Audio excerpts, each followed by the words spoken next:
យើងសាក់ update មើលគេจะមើលវា load អាម៉េចនេះអញ្ចឹងវា load ទី 2799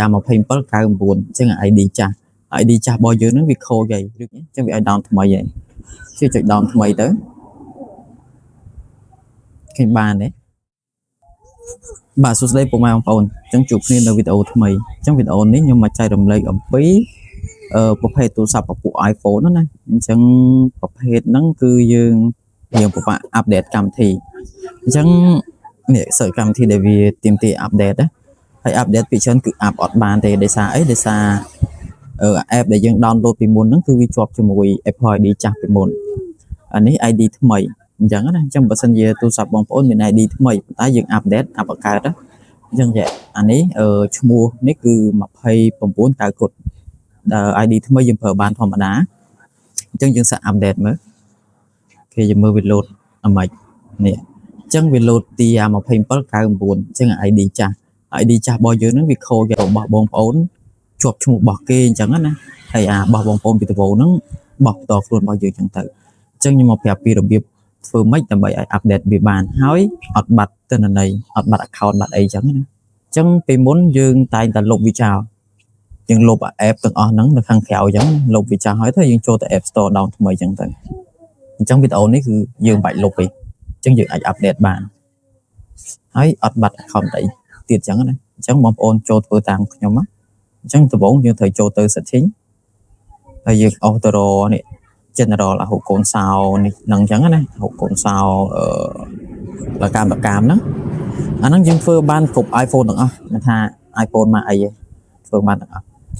អញ្ចឹងបន្ទាប់មកយើងយក iPhone storage អញ្ចឹងកន្លែងហ្នឹងវាអាចដើរលឿនដើរយឺតអាស្រ័យលើទូរស័ព្ទបងប្អូនទេអញ្ចឹងយើងចាំវាបន្តិចទៅ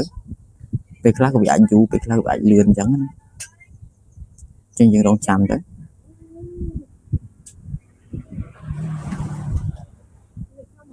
អូខេនេះពេលវាចេញអញ្ចឹងមិញយើង update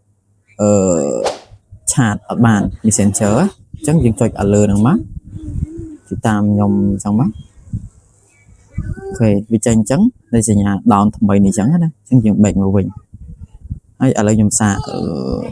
Facebook មួយទៀតអញ្ចឹងតែអញ្ចឹងចុច upload app ហ្នឹងមក upload app ហ្នឹងទៀតទៅអូខេតែប៉ុណ្ណឹងអញ្ចឹងយើងអូសវាចោលទៅហើយកម្មវិធី Facebook យើងអីនៅដដែលឆាតអីក៏នៅដដែលអត់បាត់ទេគាត់ថាវា load សញ្ញា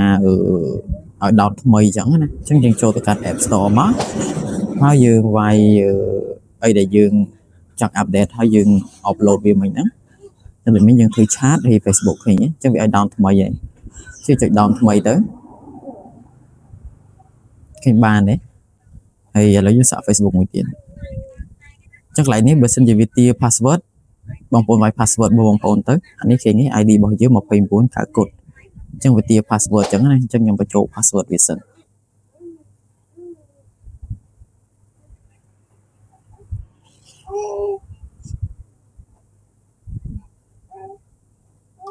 អូខេឃើញបញ្ចូលហើយឃើញបានទេអញ្ចឹងយើងធ្វើអញ្ចឹងទៅយើង update បានគ្រប់កម្មវិធីទាំងអស់ឃើញ29 កៅគុតអញ្ចឹងបងប្អូនចង់update អីទៀតធ្វើអញ្ចឹងទៅកម្មវិធីដែលទី update ហ្នឹងហើយ update បានបងប្អូនធ្វើតាមហ្នឹងទៅ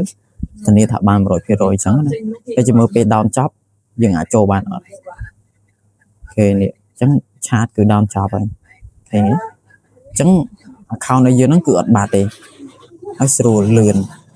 អញ្ចឹងវីដេអូរបស់ខ្ញុំមានតែប៉ុណ្្នឹងឯងសង្ឃឹមបងប្អូនទាំងអស់គ្នាចូលចិត្តអញ្ចឹងណាបើចូលចិត្តកុំភ្លេចជួយ like និង follow ម្នាក់មួយផងជួបគ្នានៅវីដេអូក្រោយអរគុណ